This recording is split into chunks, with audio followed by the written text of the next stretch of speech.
It is not only for humanitarian aid that is necessary, and I speak in the name of Slovenia. We'll support every effort that brings peace in the region. And for that reason, I do hope that international community is mature and responsible in that regard. Security Council has a very important role to play.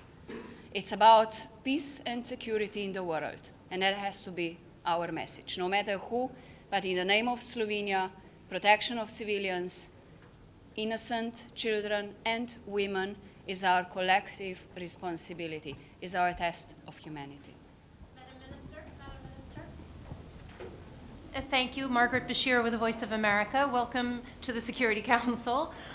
You may be called upon this year as a member of the Council to vote on full membership for Palestine. Is that something that Slovenia would consider supporting? You said we may be, so once we'll have to decide, we'll decide collectively. So I cannot prejudge now, but I can say that the dialogue with all partners in the region is extremely important. And as I have a chance to speak with many ministers in the Middle East, including yesterday in Brussels with a minister from Israel and from Palestine, from Saudi, from Jordan, it's important that every solution that it comes engages, in the first place, people from the Arab world, but also Israelis. There is no other way to guarantee security for Israelis and Palestinians living side by side. Talal Hash from Al Arabiya Network. Your position is not, it's a common position within the overall majority of the United Nations members. However, how do you feel the frustrations you must have when you listen to comments and statements by prominent Israeli leaders, from the Prime Minister to the War Cabinet, concerning the two-state solutions, concerning the length they intend to go on with the war in Gaza? The latest is 6 months. Before that, it was a year or 2 years. How are we going to convince them that the best way is to put an end to the killing and the bombing and achieve a real ceasefire in Gaza towards and move towards a two-state solution? In diplomacy, there is no place for frustration. We have to be active, we have to be engaged, and as I said before, we have a collective responsibility at the end for the lives of people. And every day, as long as these wars go on, you see more and more frustration on both sides. You see people angry, you see people dying, you see frustration and lack of confidence. That is why also the window of opportunity might be narrowing down. That is why I said at the beginning, we need ceasefire now, and we need conditions to start working seriously and concretely for a peace plan, peace conference that we support, that brings everyone together, and serious talks on a two-state solution and a recognition of Palestinian state. It's not much time, but we have to act now. Thank you. So these issues are paramount and immediate, but they are not solutions. The solution requires a political process.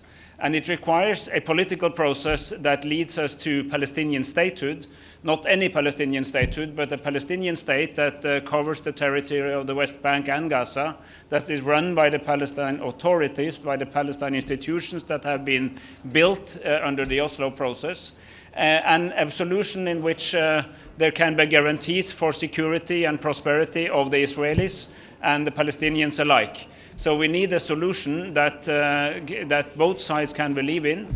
We need to get back on track to that solution, and the only positive small ray of hope in this tragic situation that we now envisage is that there is broader international support for a two-state solution and a process towards that than in the very long run. You know, we see it from the United States of America, we see it from the very interesting Arab ministers' plan that is being developed right now, and I spoke to many of them here.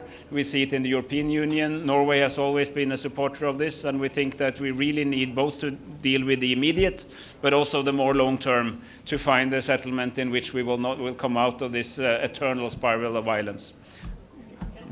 Can I ask a question? Yes. What is the position of Norway on the trial going on in The Hague that accuses Israel of genocide? Does Norway think that this helps or doesn't help what's going on at the moment? So there is a big discussion globally, internationally, about what is actually happening in Gaza. And I said when I heard about this that I was glad that Israel decided to turn up and defend themselves, and we now actually have a conversation at the highest body of international law, at the International Court, ICJ, in Hague.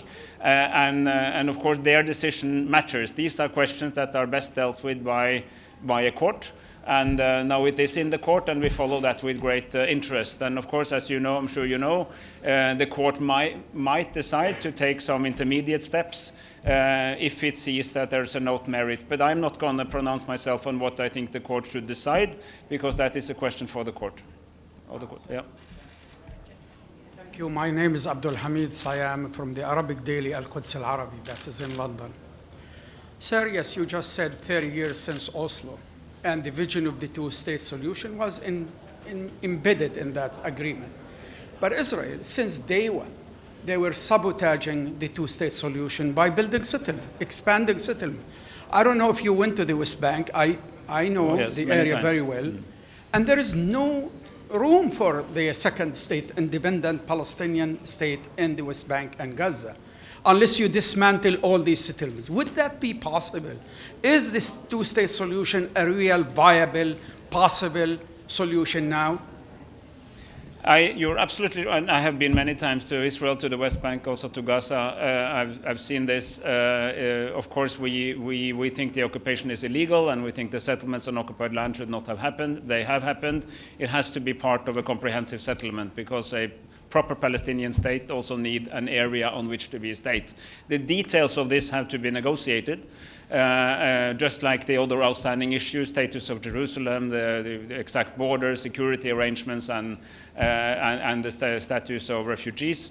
But my point is that we need to get back on track to a serious discussion. And I think that in order to achieve the short-term needs, we also need to recreate a vision of a political horizon in the long run. And I know it's very difficult, but I think the alternatives are even more difficult compared to a two-state solution. One last question? No? Okay, thank you.